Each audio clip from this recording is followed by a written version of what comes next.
Welcome, everyone. Thank you very much for coming together to immerse ourselves in the rich body of wisdom we call Torah. We're going to read through this week's Torah portion, which is Naso. It is the longest portion in Torah.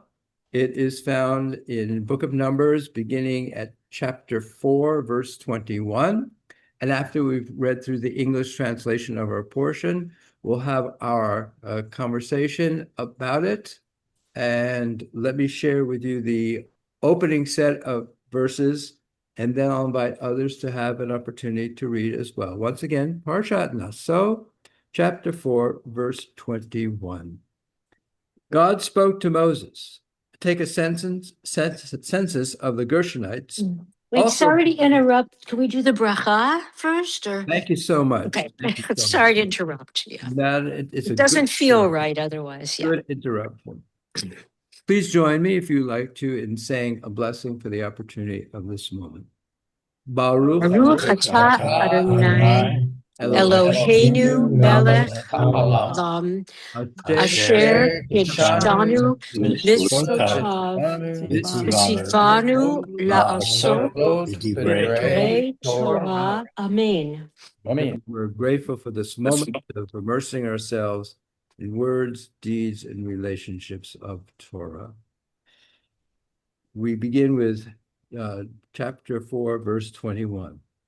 God spoke to Moses, take a census of the Gershonites, also by their ancestral house and by their clans. Record them from the age of 30 years up to the age of 50, all who are subject to service in the performance of tasks for the tent of meeting. These are the duties of the Gershonite clans as to labor and porterage. They shall carry the cloths of the tabernacle, the tent of meeting with its covering, the covering of dolphin skin that is on top of it, and the screen for the entrance of the tent of meeting, the hangings of the enclosure, the screen at the entrance of the gate of the enclosure that surrounds the tabernacle, the cords thereof, and the altar, all their service equipment and all their accessories, and they shall perform the service. All the duties of the Gershonites, all their porterage, and all their service shall be performed on orders from Aaron and his sons. You shall make them responsible for attending to all their porterage. Those are the duties of the Gershonite clans for the tent of meeting. They shall attend to them under the direction of Ithamar, son of Aaron, the priest. Richard, we're at verse 29, if you'd like to read. Thank you, Rabbi. As for the Merarites, you shall record them by the clans of their ancestral houses. You shall record them from the age of 30 years up to the age of 50, all who are subject to service and the performance of the duties of the tent of meeting. These are the porterage tasks in connection with their various duties for the tent of meeting: the planks, the bars, the posts, and the sockets of the tabernacle. All the posts around the enclosure and their sockets, pegs, and cords, all these furnishings and their service, you shall list by name the objects that are their porterage tasks. Those are the duties of the Merari clans, pertaining to their various duties in the tent of meeting, under the direction of Ithamar, son of Aaron, the priest. So Moses, Aaron, and the chieftains of the community record the Kohathites by the clans of their ancestral house from the age of 30 years up to the age of 50, all who were subject to service for the work relating to the tent of meeting. Those recorded by their clans came to 2,750. That was the enrollment of the Kohathite clan. All those performed duties relating to the tent of meeting, and Moses and Aaron recorded at the command of the Lord through Moses. Thank you, Richard. Jim, we're at verse 38, if you'd like to read all of it.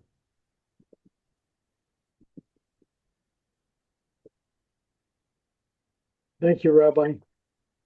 The Gershonites, who were recorded by the clans of their ancestral house from the age of 30 years up to the age of 50, all who were subject to service for work relating to the tent of meeting. Those recorded by the clans of their ancestral house came to 2,630. That was the enrollment of the Gershonite clans, all whose performing duties relating to the tent of meeting, whom Moses and Aaron recorded at the command of God.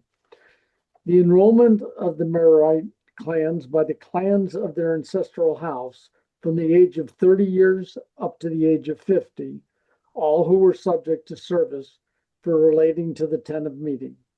Those recorded by their clans came to 3,200.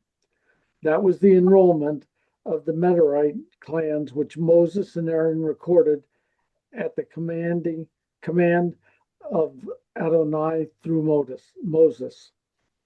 All the Levites whom Moses, Aaron, and the chieftains of Israel recorded by the clans of their ancestral houses from the age of 30 years up to the age of 50, all who were subject to duties of service and porterage relating to the tent of meeting.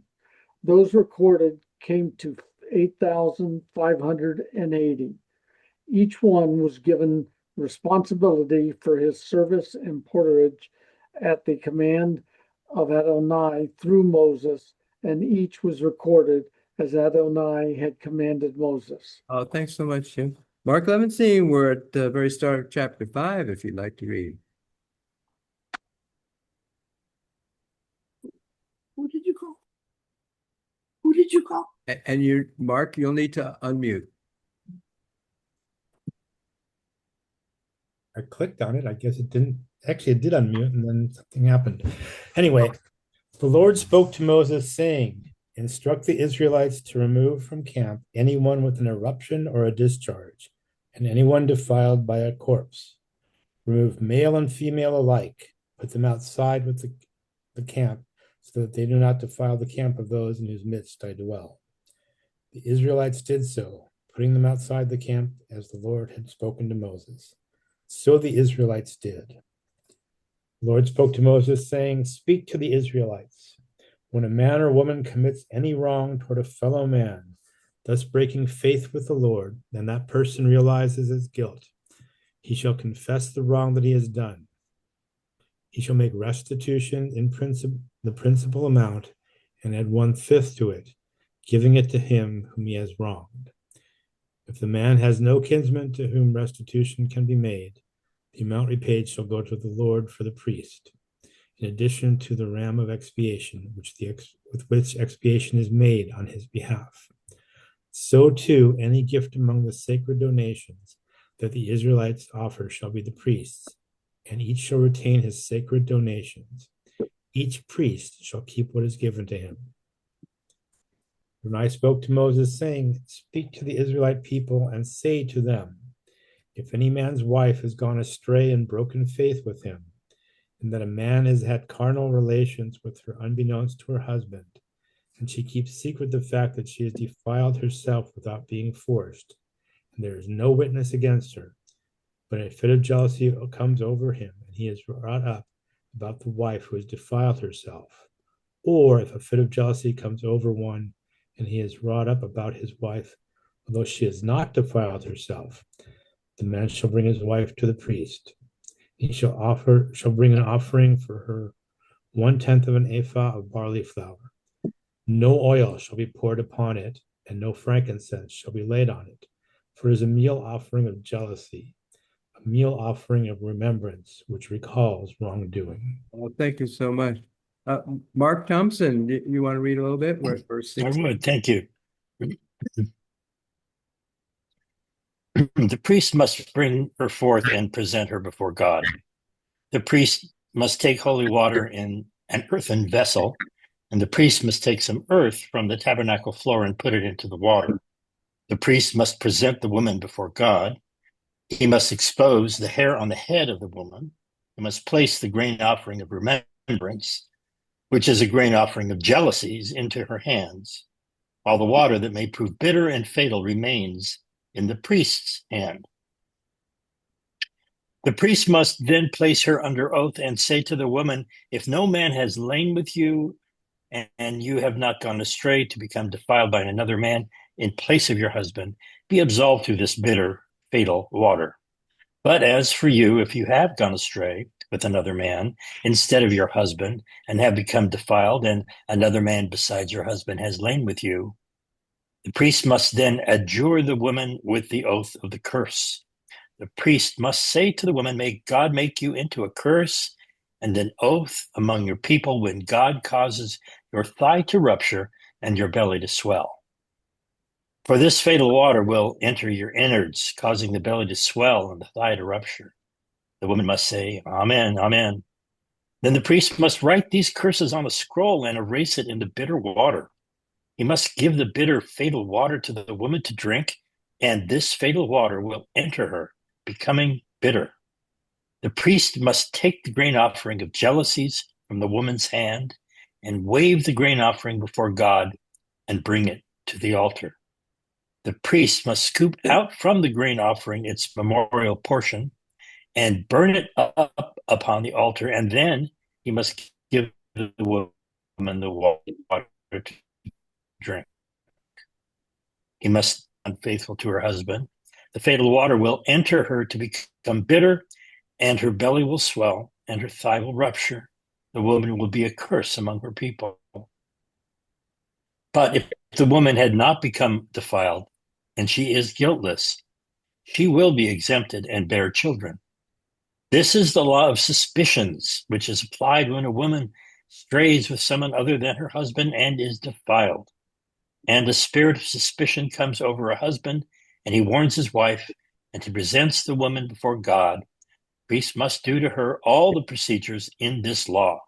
The husband will be absolved of iniquity, and that woman will bear her iniquity. Thanks, Mark. Dave, excuse me. Dave, we're at the very start of chapter 6, if you'd like to read. Okay. The Lord spoke to Moses, saying, speak to the Israelites and say to them, if anyone, man or woman, explicitly utters a Nazarite's vow to set himself apart for the Lord, he shall abstain from wine and any other intoxicant. He shall not drink vinegar of wine or any other intoxicant. Neither shall he drink anything in which grapes have been steeped, nor eat grapes fresh or dried. Throughout his term as a Nazarite, he may not eat anything that is obtained from the grapevine, even seeds or skin. Throughout the term of his vow as Nazarite, no razor shall touch his head. It shall remain consecrated until the completion of his term as Nazarite of the Lord. The hair of his head being left to grow untrimmed. Throughout the term that he has set apart for the Lord, he shall not go in where there is a dead person. Even if his father or mother or his brother or sister should die, he must not defile himself for them, since hair set apart for his God is upon his head. Throughout his term as a Nazarite, he is consecrated to the Lord. If a person dies suddenly near him, defiling his consecrated hair, he shall shave his head on the day that he becomes clean, and he shall shave it on the 7th day. On the 8th day, he shall bring 2 turtle doves or 2 pigeons to the priest at the entrance of the tent of meeting. The priest shall offer one as a sin offering and the other as a burnt offering, and make expiation on his behalf for the guilt that he has incurred through the corpse. That same day he shall reconsecrate his head and shall rededicate to the Lord his term as Nazarite, and he shall bring a lamb in its first year as a penalty offering. The previous period shall be void, since his consecrated hair was defiled. Thanks, Dave. Margot, we are now at verse 13, if you'd like to read. This is the ritual for the Nazarene. On the day his term as Nazarene is completed, he shall be brought to the entrance of the tent of meetings. As his offering to the Lord, he shall present one male lamb in its first year without blemish. For a burnt offering, one ewe lamb in the first year without blemish. For a sin offering, one ram without blemish. For an offering of well being, a basket of unleavened cakes, choice of flour with oil mixed in, and unleavened wafers spread with oil, and the proper meal offerings and libations. The priest shall present them before the Lord and offer the sin offering and the burnt offerings. He shall offer the ram as a sacrifice of well being to the Lord, together with the basket of unleavened cakes. The priest shall also offer the meal offering and the libations. The Nazarite shall then shave his consecrated hair at the entrance of the tent of meeting, and take the locks of the consecrated hair and put them on the fire under the sacrifice of well being.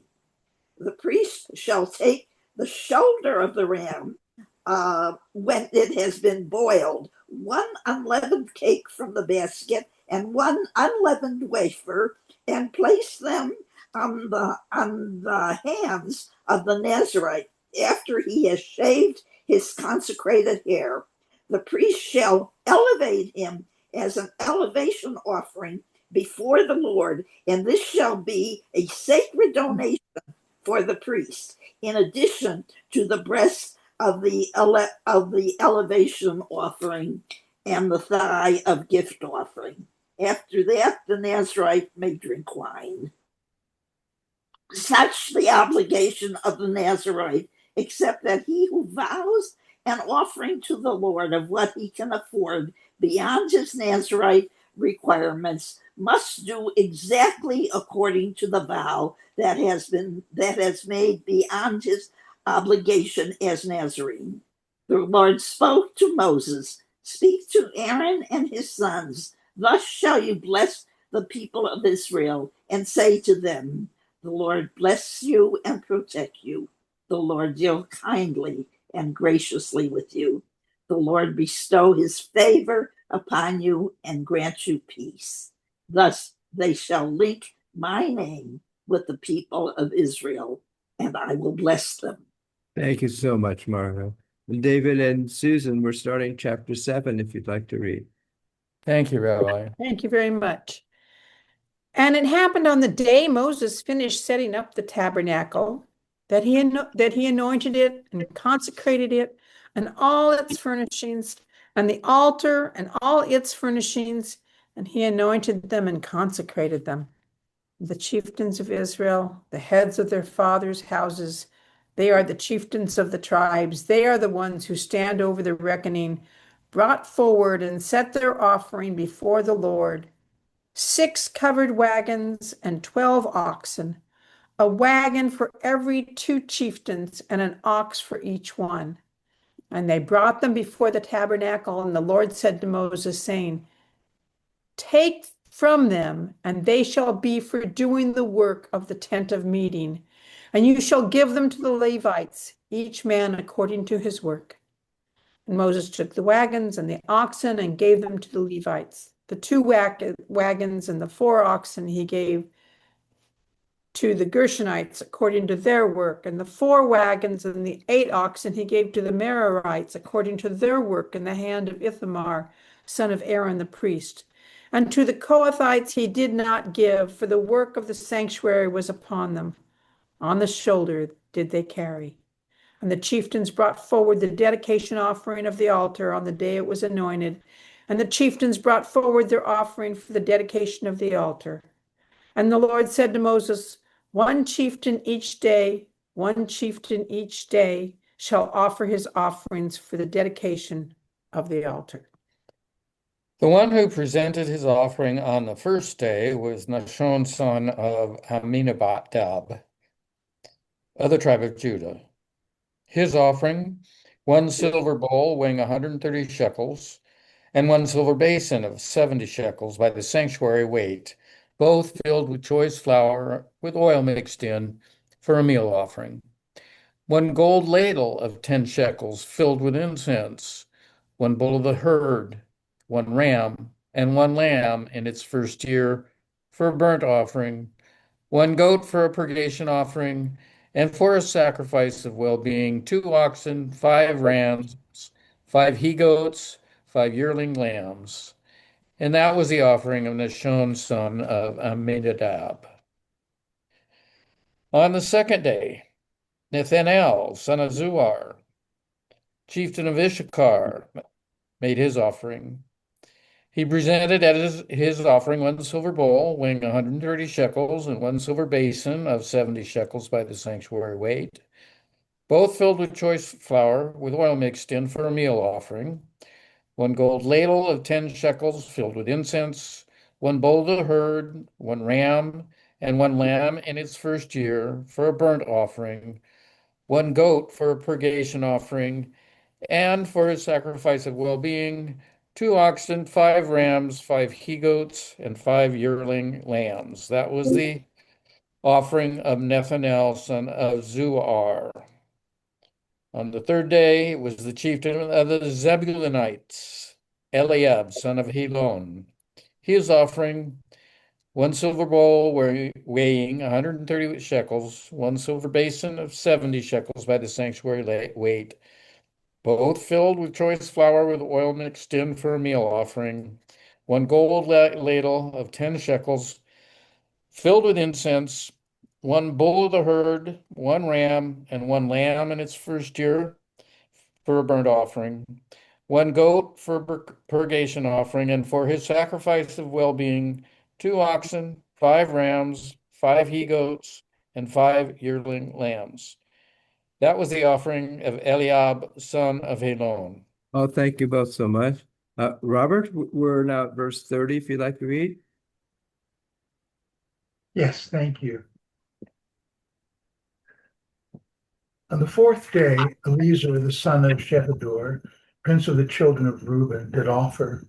His offering was 1 silver charger of the weight of 130 shekels, 1 silver bowl of 70 shekels, after the shekel of the sanctuary, both of them full of fine flour mingled with oil for a meat offering, 1 golden spoon of 10 shekels, full of incense, 1 young bullock, 1 ram, 1 lamb of the first year for a burnt offering, 1 kid of the goats for a sin offering, and for a sacrifice of peace offerings, 2 oxen, 5 rams, 5 he-goats, 5 lambs of the first year. This was the offering of Eleazar, the son of Shedeur. On the 5th day, Shelomiel, the son of Jerahadai, prince of the children of Simeon, did offer Simeon did offer.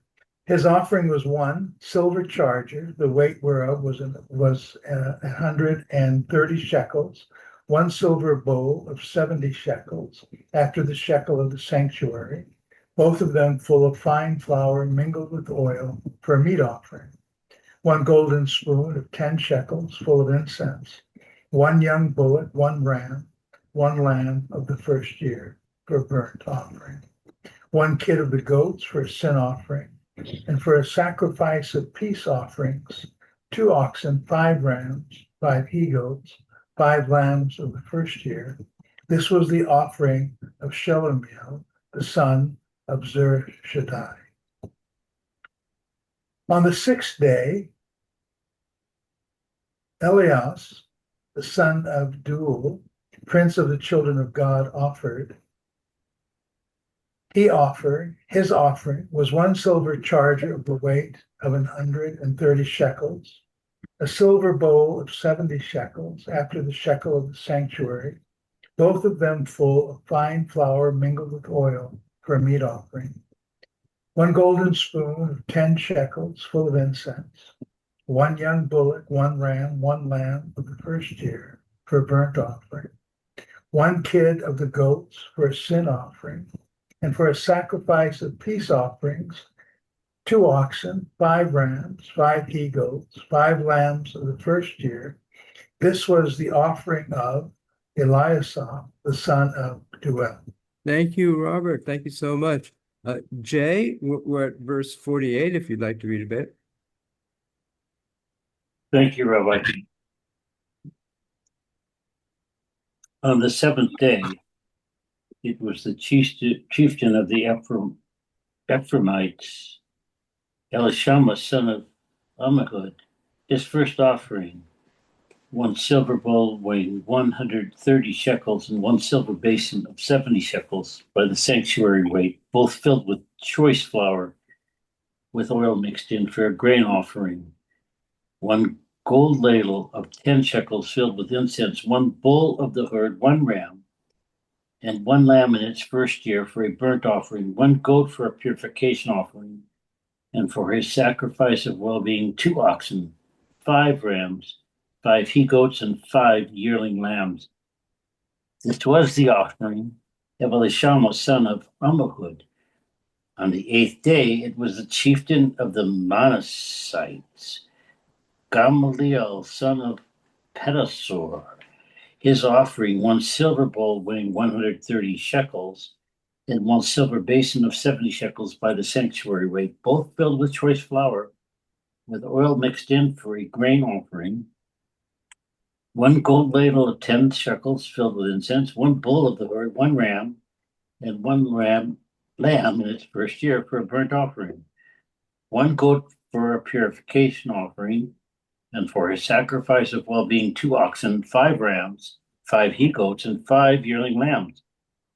That was the offering of Gamaliel, son of Pedahzur. Thank you, Jay. Carl, we're at verse 60, if you'd like to read a bit. Thank you, Rabbi. On the 9th day, it was the chieftain of the Benjaminites, Abidan, son of Giordani, his offering 1 silver bowl weighing 130 shekels and 1 silver basin of 70 shekels by the sanctuary weight, both filled with choice flour with oil mixed in for a meal offering, 1 gold ladle of 10 shekels filled with incense, 1 bull of the herd, 1 ram, and 1 lamb in its first year for a burnt offering, 1 goat for a sin offering, and for his sacrifice of well-being, 2 oxen, 5 rams, 5 he goats, and 5 yearling lambs. That was the offering of Abidan, son of Giordani. On the 10th day, it was the chieftain of the Danites, Ahiezer, son of Adai, his offering 1 silver bowl weighing 130 shekels and 1 silver basin of 70 shekels by the sanctuary weight, both filled with choice flour with oil mixed in for a meal offering, 1 gold ladle of 10 shekels filled with incense, 1 bull of the herd, 1 ram, and 1 lamb in its first year for the burnt offering, 1 goat for a sin offering, and for a sacrifice of well-being, 2 oxen, 5 ram, 5 he goats, and 5 yearling lambs. That was the offering of Ahiezer, son of Amishadi. Thank you so much. Let me invite Linda and John and Justin, if you'd like to read a little bit. We're at verse 72. Thank you, Rabbi. Thank you, Rabbi. Verse 72, on the 11th day, the chieftain was of the sons of Asher, Pagiel, the son of Ochran. His offering was 1 silver bowl weighing 130 shekels, 1 silver sprinkling basin weighing 70 shekels, according to the holy shekel, both filled with fine flour, mixed with olive oil for a meal offering, 1 spoon weighing 10 silver shekels of gold, filled with incense. Nice. 1 young bull, 1 ram, and 1 lamb in its first year for a burnt offering, 1 young he goat for a sin offering, and for the peace offering, 2 oxen, 5 rams, 5 he goats, 5 lambs in their first year. This was the offering of Pagiel, the son of Ochran. On the 12th day, the chieftain was of the sons of Naphtali, Ahira, the son of Enan.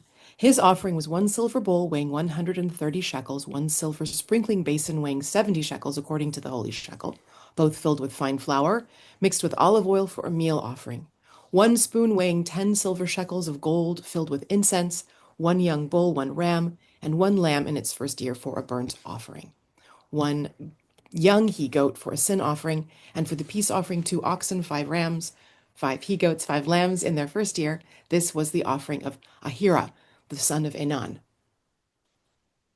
This was the dedication offering of the altar presented by the chieftains on the day it was anointed. There were 12 silver bowls, 12 silver basins, and 12 gold spoons. The weight of each silver bowl was 130 shekels, and that of each basin was 70 shekels. All the silver of the vessels weighed a total of 2,400 shekels, according to the holy shekel. 12 gold spoons filled with incense, each spoon weighing 10 silver shekels, according to the holy shekel.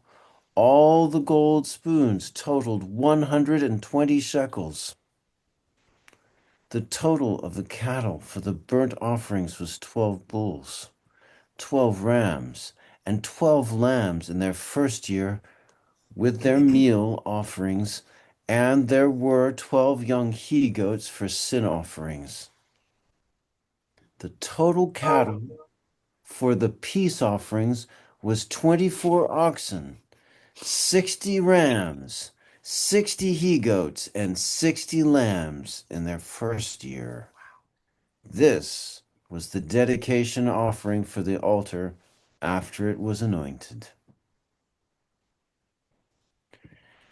When Moses would come into the tent of meeting and speak with him, he would hear a voice speaking to him from the 2 cherubim above the covering, which was over the ark of testimony, and he spoke to him. Thank you, everyone. That's our Torah portion, the longest Torah portion there is, the Parshat Naso, and it covered a lot of material. We covered the responsibility of the Levites. We had the episode and discussion about the Sotah, the woman who's been accused of adultery. We had material about the Nazarite, the one who makes a specific commitment of restraint in honor of God. We had what Margot read, the priestly benediction that is still recited today at services. And we had this list of all the gifts that all the tribes made and brought to the Mishkan.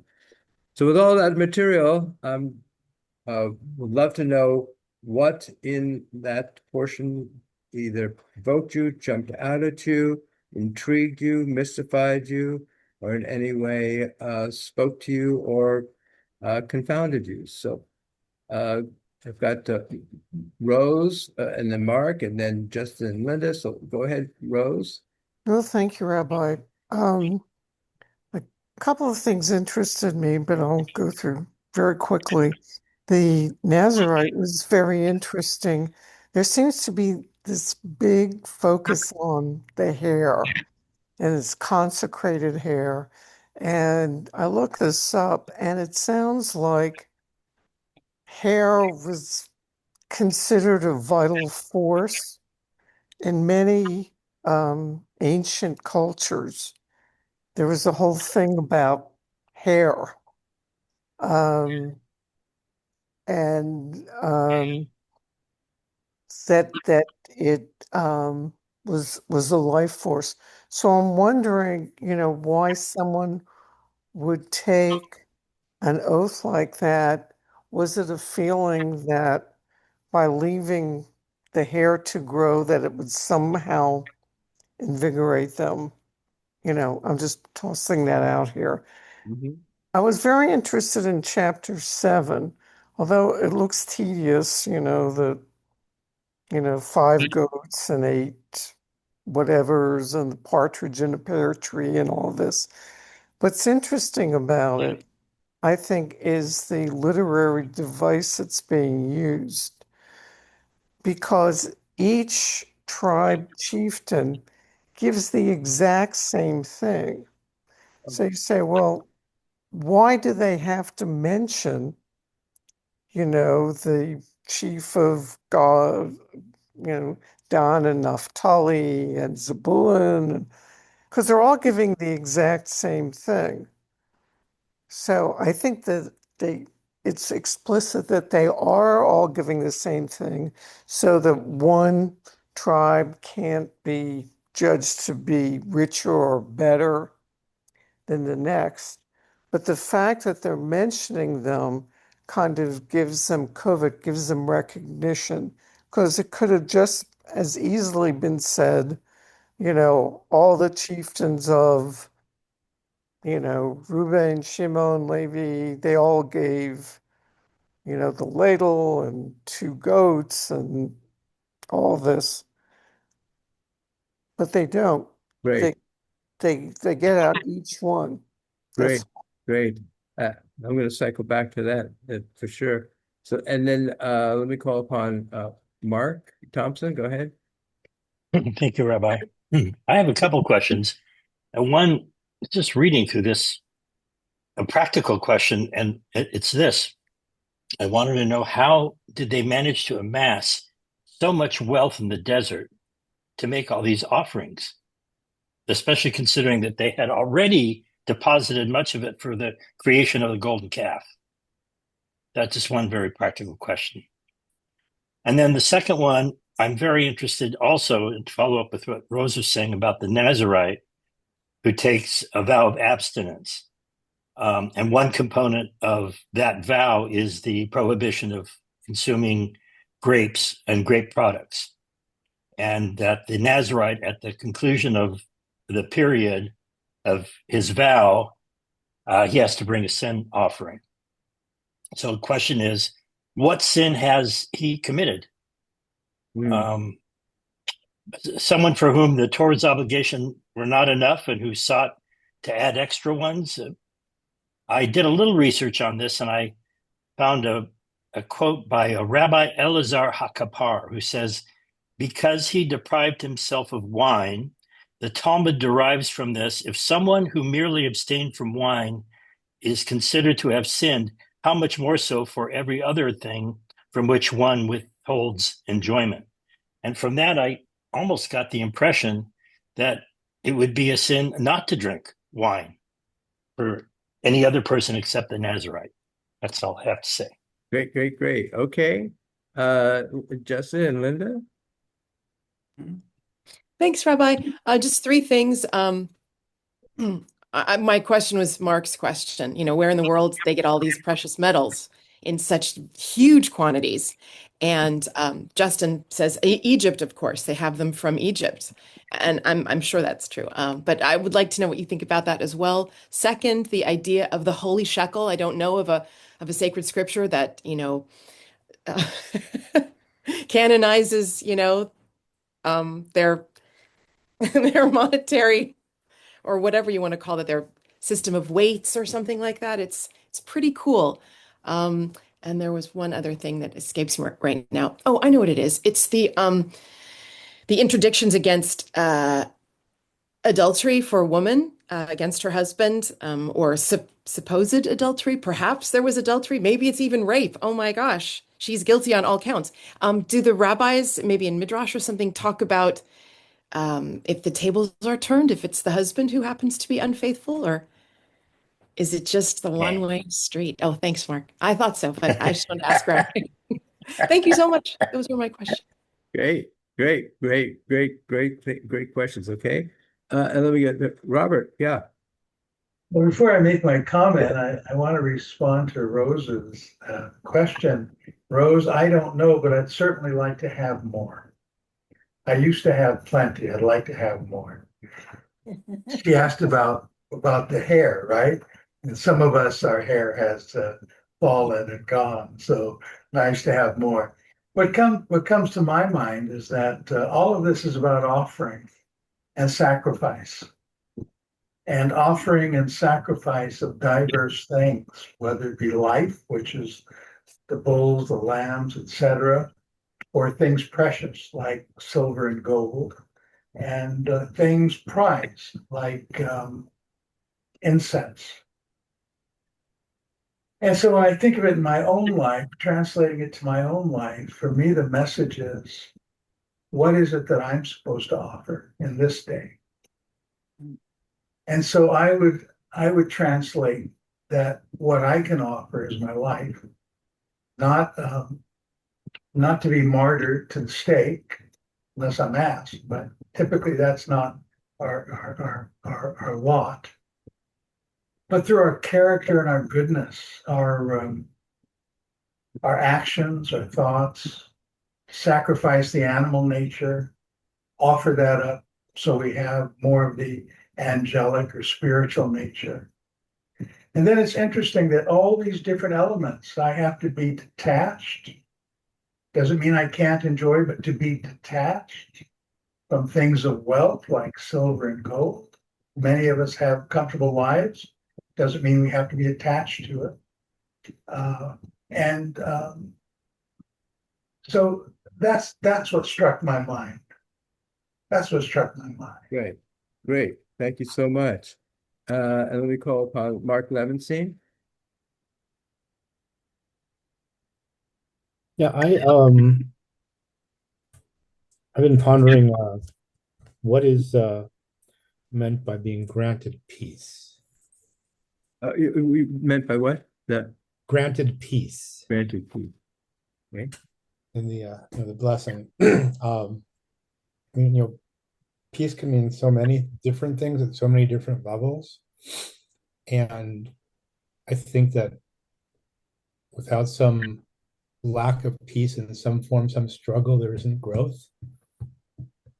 And is a part of it coming to terms with that and being at peace with that concept of needing the struggle. I think this could be a whole discussion for an hour, but that's what caught my attention. Fantastic. That's been really important. Okay, let me call upon David and Susan. Thank you, Rabbi. Went through the same experience I usually go through reading this Torah portion, which is a sense of excruciating boredom when we get to the listing of this. And I can remember some number of years ago, I got about halfway through and I went, are these different in any way? Is one tribe doing something different? Is somebody giving more going? So I went back and excruciatingly checked every paragraph to say, one silver spoon weighing such and such and such and such, etc. But then tonight I read in a footnote in the women's commentary, which might be extracted from Plout, I'm not sure, that said that this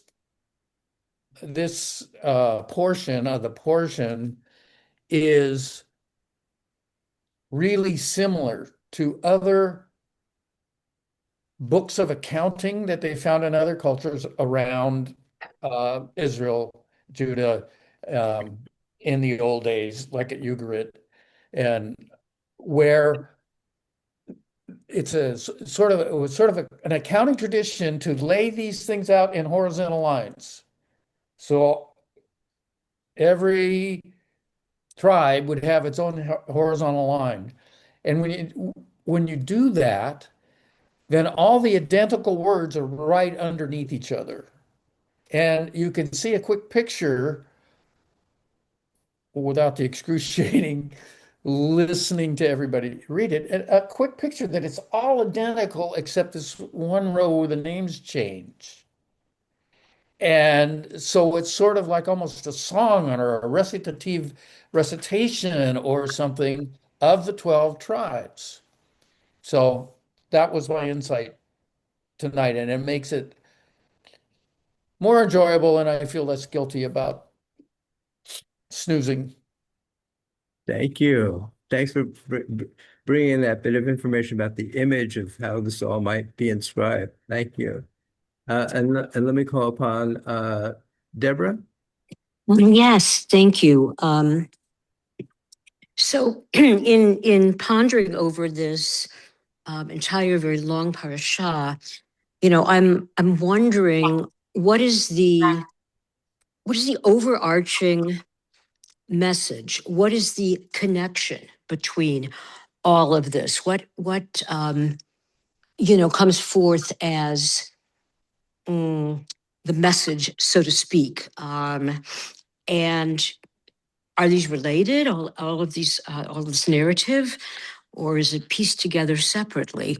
And I mean, obviously the Naso, the concept of counting, every head counts, every person counts, taking an accounting of each other. Who is the community? Who is in the community?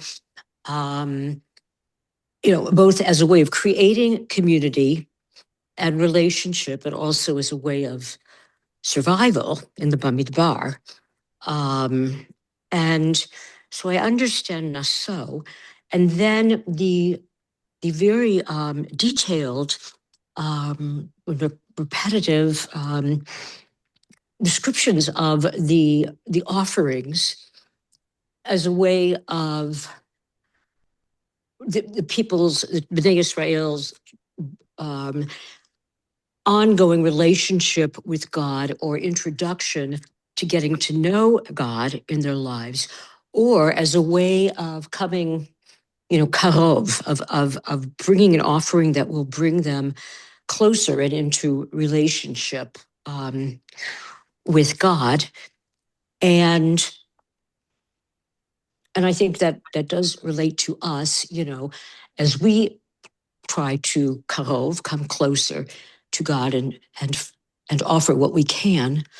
And then, of course, what's so beautiful and always leaps out at me is the Yerechecha, the numbers 6 starting at 22 or 24, which is, I find to be very, very powerful.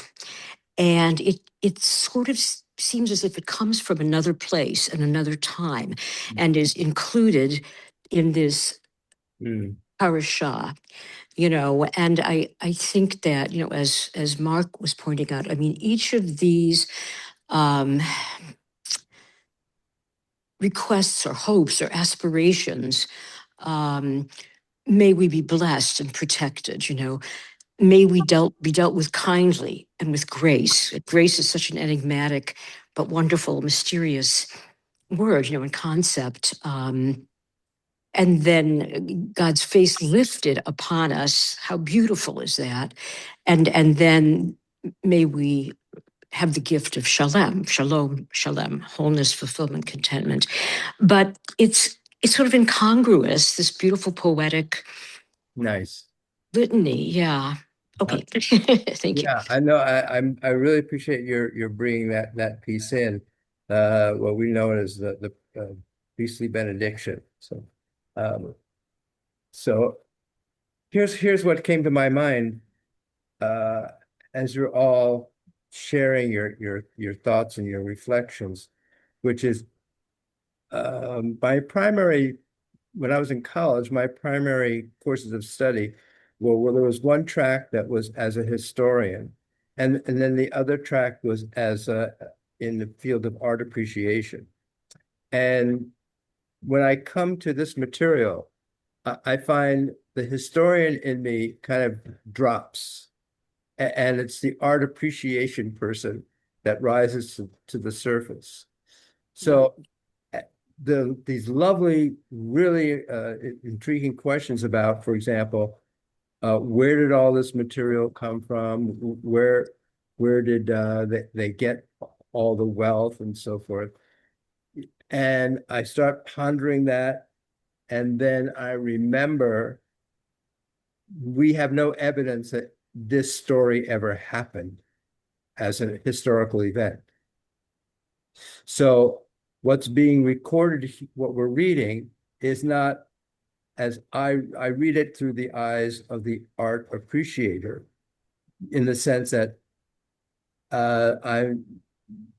why if this never happened, why did the authors or author create tell a story with all this wealth in it? Okay. So that to me is the intriguing question. Why is that literary narrative? Why is that literary device being chosen? What is it meant to convey as part of what Deborah points out, the overarching message of this material?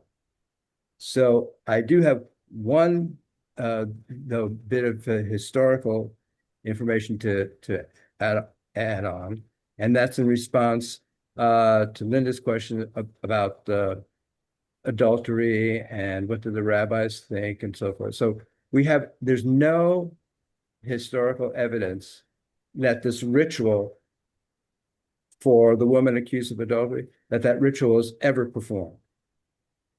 And what we do have is a statement by the rabbis who outlawed it. And why did they say it should never be performed? Because it's not so. Because they said, in our times, adultery is so rampant and immoral behavior is so rampant that you'd think some cultures might say it's so rampant, therefore we need to do this ritual in order to discourage it.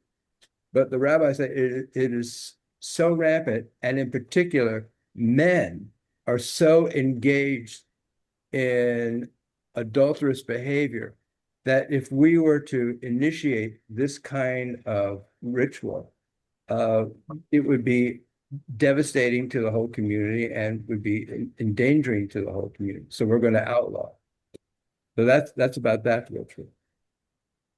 The other aspect of the material that when several people were mentioning, and I think it was let me see, Robert was mentioning about all the offerings and the sacrifices, and I think it was also Mark Thompson, I believe, who was talking about the amount of wealth and all this. What occurs to me is part of it listing all that and enumerating it, not just kind of, I think was it David?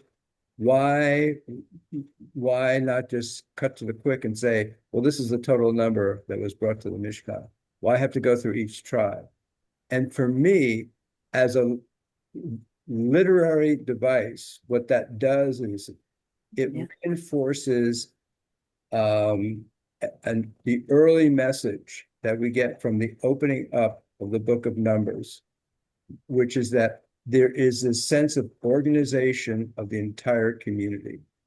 It starts off with the entire community arrayed around their tribal flags and banners and organized by their families, and they're all structured around the Mishkan, which is the center of the community. And they have a very designated line of march with a particular tribe going first, followed by the next particular tribe, and they're supposed to stay in that order of march throughout their journey across the wilderness. And then we have the clear assignments of the Levites and all the specific tasks they're supposed to do. And then we have all the offerings that each tribe brings. So it conveys this initial sense of the structure and the order that exists within the Israelite community. And what's fascinating, I have to admit, the book of Numbers, I have to confess, I've read this before. Okay. So I know what's going to happen. Okay. So I know the story, but just because I know the story, I don't necessarily understand it in its entirety or understand it the same way each time I read it. So here's my understanding this year of having read the whole book of Numbers. It starts off, as I mentioned, with a sense of organization and structure. And then what happens over the course of the book of Numbers is everything dissolves. That sense of order and structure collapses. And we're going to witness complaint. We're going to witness cowardice. We're going to witness even outright rebellion. And so I think it is that is part of what Deborah's asking about, the overarching message. This book, which covers the 38 years, right? We're in year 2. It starts off in year 2, and then it covers the next 38 years for the 40 years that the Israelites were in the wilderness. So the book of Numbers covers the 38 years, and we see the dissolution of that initial sense of order, civilization, structure. And to me, there is a message there. And it's not just about the dissolution of a community.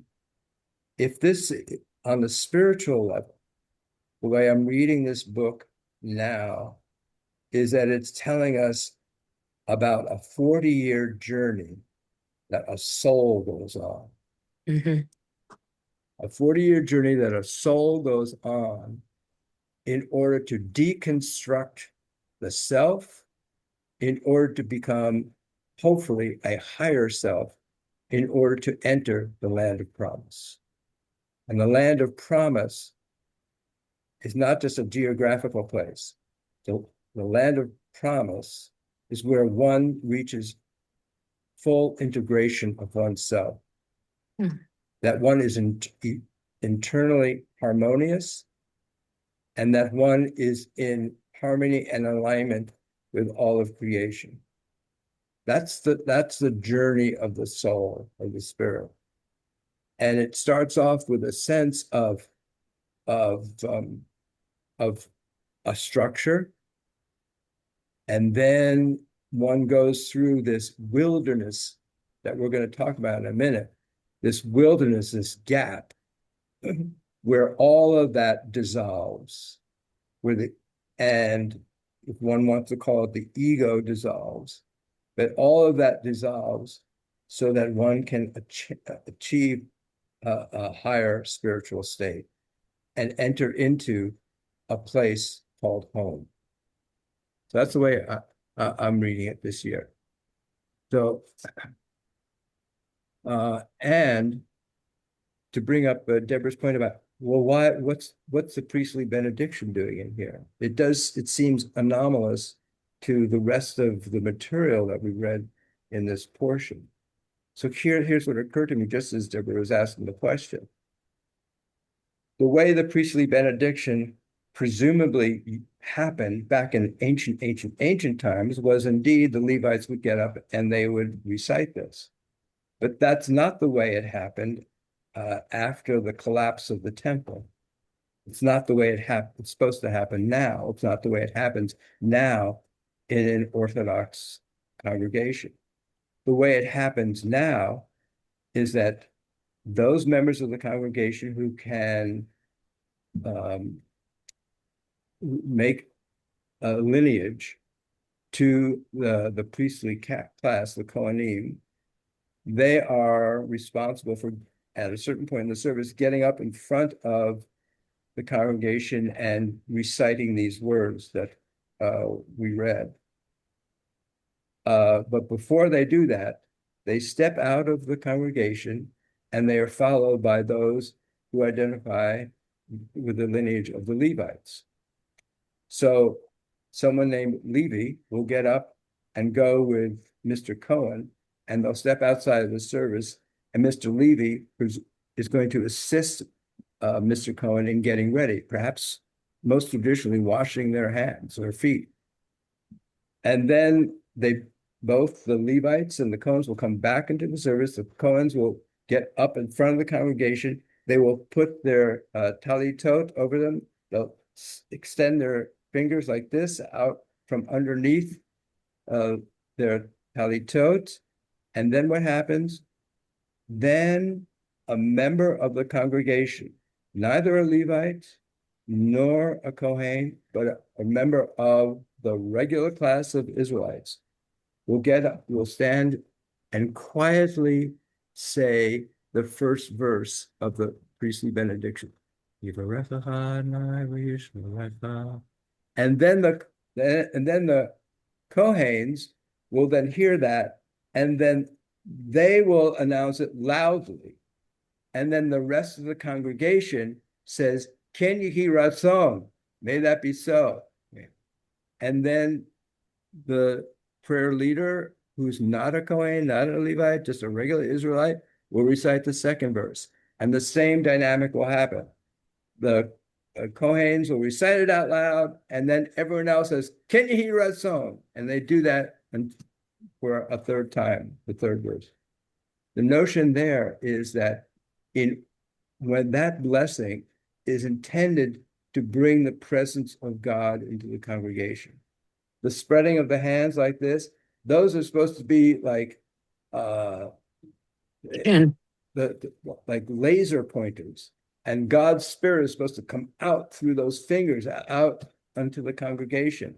My mother tells me that when she was with her father as a 6-year-old, and she was allowed, because she was 6, she was allowed to be in the congregation with her father and the other men.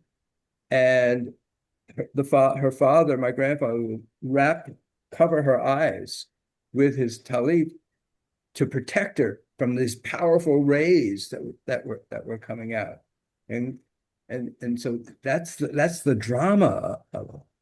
And then, but the notion is that for God's presence to come out into the congregation requires the participation and cooperation of the entire community. Yeah. So I guess it fits in this portion in the sense that it is part of this well-ordered structure that is designed to adhere the community together and to adhere the community to God. And so here's my thoughts about this kind of foreshadowing of how things are going to start falling apart. Because the book of Numbers as a whole is framed by 2 stories, one at the beginning and one at the end. The first story is the one of the Sotah, this woman who's been accused by her husband of adultery. One of the last stories in the book of Numbers is that of the daughters of Zelophehad, who come forward and say, it's not fair. Our father died, didn't leave any male heirs, and according to what we've heard, we are disabled from inheriting the land that he's going to get in the promised land. And that's not right. And Moses says, I don't know what to do. And turns to God, and God says, they're right. They should inherit. So the 2 things about that story. One, they come forward not to get something that they could get right now, but it's only once they get into the promised land that they would be entitled to it. So they are expressing already a readiness and a hope that they will be there in the promised land. And then, of course, so now we have these 2 stories, one of a woman who's virtually silent, who is subjected to this terrible ritual, who's been accused by this man who's overcome with jealousy, and she has to undergo this trial that is administered by this priest. And then we end up at the end of Book of Numbers with a different story involving women, and these are women who step forward, who proclaim in the name of justice and in the name of a divine promise that has been given, to which they adhere, that something's not right. So something dramatic has happened over the course of the book of Numbers, that we move from the Sotah to the daughters of Zelophehad. And I want to suggest that what's happening in the book of Numbers is that it is starting out with this sense of organization and order, and it begins to dissolve. It is as if Torah is teaching us, what I'm about to teach you, Torah will say, is not certainty. What I'm here to teach you is how to deal with uncertainty. And I want to suggest that is ultimately what Torah in its entirety is all about. It is not about absolute certainty about anything. It is not about absolute truth about anything. In fact, Torah starts off not with clarity and not with certainty, but as we've studied before, it starts off with a sense of ambiguity, of bad grammar, of a sense that there may have been another beginning rather than the one that we're reading about. It starts off with a sense of not clarity, but mystery. And that is what Torah is throughout, trying to get us to kind of re-engage, to redirect our attention away from our tendency to want to know, to want to be able to predict, to have a sense of singular truth that I can hold on to. And it's trying to address that dear human need of ours to want to know and to be certain and to have absolute truth. And Torah is saying, I know, my child, that's what you want, but that's not the way what it means to be a human being. And that's not the way you'll grow as a human being. The way you'll grow as a human being is to live with uncertainty and to see uncertainty as an opportunity to grow as a human being. So just a couple of things from this week's study sheet. We have, there is, the Brachot is the first real volume of Talmud that one studies, and it's about blessings and prayers. And the first, and of course, the Talmud is made up of Mishnah, which is rabbinic discussion that was reduced to writing around the year 200 CE, and then it becomes hundreds of years of commentary on the Mishnah, and then that gets reduced to writing around the year 500 CE. So the very first Mishnah in Torah is acknowledging that according to Torah, in Talmud, according to Torah, it says we're supposed to recite the Shema, right? And so the first Mishnah says, well, when? When do you start reciting the Shema? When are you supposed to say it? Okay.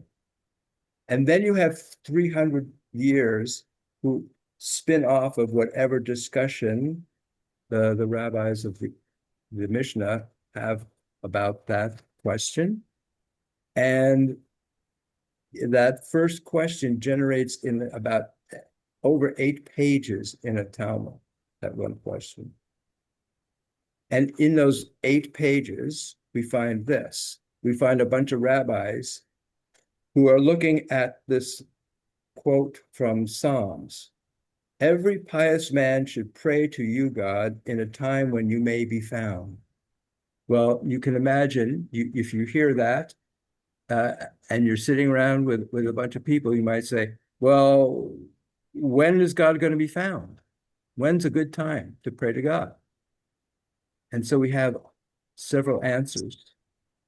One rabbi says, well, this refers to a woman. And another says, well, no, it refers to a Torah. And another says, no, it means it's meaning death. It seems as if one rabbi says, a good time to pray to God is when you're in some kind of engagement with a woman. That's a good time to pray to God. Another rabbi said, no, a good time to pray to God is when you're dealing with Torah. And a third rabbi said, no, a good time to deal with God is when you're dealing with death. So we have a great Hasidic rabbi, the Meher Shiloach, who looks at all this. And he says, what's the connection between woman, Torah, and death?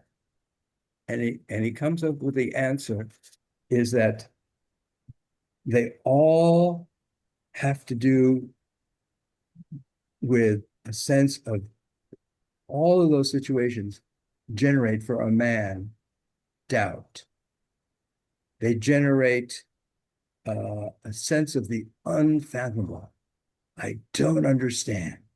I don't understand woman. I don't understand Torah. I don't understand death. And that causes me a sense of anxiety. That's a good time to pray to God when you're feeling anxiety about something that you can't grasp and you can't control. Right? So this notion of how our Torah portion starts off with, it starts off with woman causing anxiety in a man. And as the Torah text itself is clear, it's not even this jealousy and this anxiety is generated even if she hasn't committed adultery. But even the guy, he's just jealous for no good reason, according to Torah. Well, we got to have a ritual to deal with this guy's anxiety. And it's a terrible ritual, and a terrible ritual, as far as we can tell, that was never performed. So if it was never performed, why is it here? Why is it just like this theoretical thing? Because I think Torah is trying to get at this notion about trying to create this sense of life is going to be full of these uncertainties and these anxieties. And you need to move through them in some kind of way. And the fact that we start off with this notion of the woman who is now the source of anxiety, who is put through this trial, but we end up with a different kind of story about women causing anxiety. They step forward and they say, men shouldn't be the only ones who inherit property. Well, you can imagine the pillars of male domination just beginning to quiver and shake. If we can't own and control property, the whole enterprise of male domination is out the window. And yet, the divine voice says, they're right. They're right. The women should be able to inherit property. So this sense of shift that's happening as it's framed by these two stories about women, I find intriguing. And it all has to do with this notion about you have to live. You can't live isolated away from uncertainty. You know, that's a level of developmental immaturity, and that will not get you home where you want to go. Okay, so Bob Marley said, "No woman, no cry." yeah. So As Verdi said, "La donna immobile, con pluma al vento." right. So this notion about this wilderness that the Israelites are going through, this sense of a gap of space between the civilization of Egypt and the settlement that will be called the Promised Land. This 40 years of being in this gap space is the space in which one can grow and develop. And if one thinks about that, this is what the Hasidic tradition calls halach panui, the vacated space. And the Hasidic tradition understands that life is full of these vacated spaces, these gaps in our knowledge, these gaps in our understanding. And not only do they exist outside of us, they exist inside of us. We carry within us these gaps, these subterranean caverns. And Hasidic tradition says that's where you need to go, into that subterranean cavern, if you want to develop as a human being. You can't stay at the surface level of just what you know and what you're familiar with. You know, That's a form of living in Eden, which was a failure. Mm. Okay. You need to get out of the comfort zone. You need to get out of your limited knowledge of what you rely on, and you need to get into the gap. So I just had this short little quote that's from Brené Brown, who's an author, and she gave a TED talk. And she said this one thing I thought is just lovely. She said, religion has gone from a belief in faith and mystery to certainty.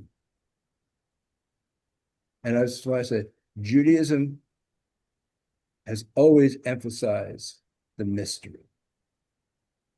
And that's what Midbar, that's what the wilderness represents, the place that we don't control, the place where we don't build the city, the place where we are at risk and vulnerable. That's where you need to go Mm. if you want to grow and develop. So just a quick look at our painting. This is by Hasegawa Tohaku, who was a 16th century Japanese painter and considered one of the great masters of Japanese aesthetic called ma, which means gap or pause. And in that Japanese style, the void is considered actively charged with meaning. And it's not the absence of anything. It's what gives shape and structure and purpose to everything that's around it. And that is, in a sense, how Kabbalah understands the creation of the world. That the creation of the world came about when God vacated a certain amount of space and allowed new life, new possibilities to come into existence through human effort. And so this is the sense of the halal panui, the vacated space, which is what narratively the wilderness represents. And within us, we carry that as well. And that space, that vacated space, where the authority figure is absent, where the authority figure has withdrawn, that vacated space is required for free will and individual spiritual growth in the Hasidic tradition. It's valuable, but you need to go there. You need to access it. So I'd just like to share with you this poem by Rilke, who wrote a several-volume book of poems called Book of Hours, Poems to God, based upon his own spiritual journey. And he wrote this one. I am the rest between two notes, which are somehow always in discord because death's note wants to climb over. But in the dark interval, reconciled, they stay there trembling, and the song goes on. Mm. Great. Rilke is experiencing this interval experience, but it is an interval gap moment, this pause that is full of reconciliation somehow, of contending dynamics. And that contending dynamics, that creates a kind of tension that produces in him a trembling. And I thought of the people at Mount Sinai trembling when God spoke. And for him, that trembling is what produces a beautiful song. So I'm thrilled to be a companion with all of you as we march through this midbar together. I hope it gives each of us a level of inspiration and courage, and at least a sense of companionship in exploring the midbars in our own lives. And as Ram Dass, one of the spiritual advisor, leaders from the 60s and 70s said, hey, we're all just walking home together as companions. That's what I'm feeling. So I'm so grateful to be in companionship with you and walking home, and let's hold hands and do it together. God bless you all. See you. Thank you so Thank you. much. Thank you so much. Wonderful, wonderful. Chazak, Chazak. Thank you. Benit Chazek. Really Benit nice. Chazak. Thanks, Rabbi. Beautiful. Beautiful. Bye-bye.